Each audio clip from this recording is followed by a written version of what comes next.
December 4th, 2021 was a regular Saturday, and usually every evening I check the church, what's going on, inside. And when I came from Pittsburgh, before I opened the church, children from neighborhood, they started to tell me that we have fire.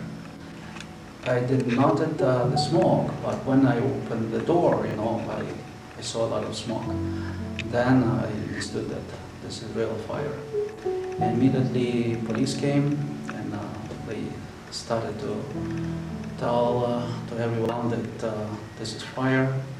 It's very dangerous, So they started to call for firemen, and then that evening was covered with pain, sorrow, because we lost our church. Can you just imagine walking into a building, a church is practically burned down, the smell, the stench of the smoke, the soot everywhere, the damaged icons, the beautiful artwork for many years destroyed or heavily damaged. I was taken back, it was choking the smoke. The rain kept coming down, and I was in the church and looking around. I kept thinking to myself, the angels are weeping over the brokenness of this church, the burnt, the soot.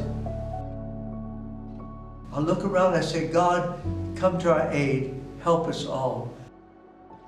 My heart sank at that time there, just with all of the memories, all of the family events that had taken place, weddings on happy occasions, funerals, and other milestones within our lives that had taken place there, and my heart just sank.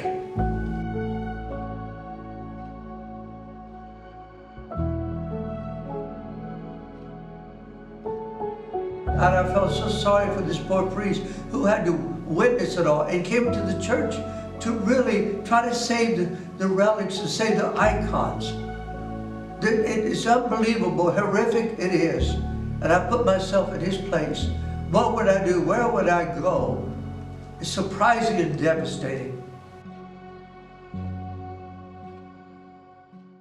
Just like you feel a loss in your family, a death, we all felt that, okay, what do we do next? Where do we go? And the first thing was, let's have our faith guide us. And Father Yaroslav, being tired and a lot of people being up all night, celebrated Divine Liturgy. And again, asking, God for our directions, thanking for what we have and that nobody was harmed, and understanding that, our faith is what's going to bind us together and get us through this. It was a big struggle for all of us, but many parishioners, they were around us, and they just helped us. This is a vestibule of old church, and we will rebuild, and we will refinish all walls, all this structure. It was a nave of old church, but now will become a courtyard, and we will plan to plant beautiful flowers, bushes here inside, and it will be nice, very nice. This is the main entrance of St. Vladimir Church, and pretty soon this church will be a new church. And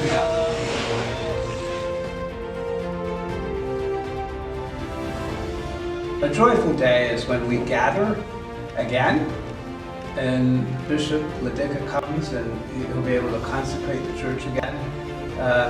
That's an exciting day, and everyone that can aid you and help by donating or remembering their loved ones, they will share in a special way, because when the bishop comes, it's not just this community, it's the whole church is joyful. With all the difficulties in today's world, the uncertainty in our homeland, the terrible war that's going on in Ukraine, there's not a lot we can do but some charity. But here in this parish, we have a special opportunity. We can plant the trident right here on these grounds before the people, so they can see the rebirth of this beautiful parish of St. Vladimir's, but more importantly, that they can put a blow back to those forces of evil that are trying to destroy our culture. You'll be able to help in any way you can, but especially we pray, God, that you help us financially so that we can raise the citadel of hope for all those that want a place to come for freedom and a chance to worship our true God.